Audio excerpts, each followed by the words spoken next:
Agar siz bo'lmaganingizda bunaqa ish bo'lishi qiyin edi. 30 kun ichida bitta insonning hayotini keskin darajada o'zgartirib yubordinglar. Ko'rayotgan dodamizni hayotlari juda ham qiziq, o'rtoqlar. Kallang saat bo'lsin bolalar. Ne yig'laysiz? Va endi men xo'r bo'layotganim uchun ko'zimga yosh keladi bolalarım. Meni boqib uchun bo'lmasa, Uylarda yolg'iz qolib ketganlar, ayollari vafot etib qolgan ekan. Uylari juda strashniy holatda.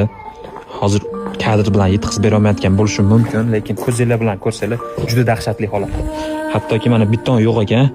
Uy qurilganiga 60-70 yil bo'lgan, g'ishlar bilan qurishgan tag qismini. Uy avariyniy holatda yiqilib tushidyapti.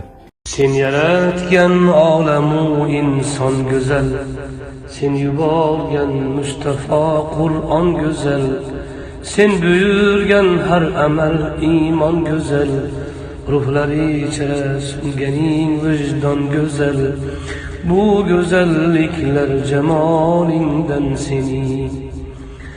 E'tibor beringlar, bu bitganida yaxshilab qaranglar. Xuddi shu ko'rinishga keladi. Mashaalloh devoradigan holatga keladi. Ehsonning kuchi juda ham katta.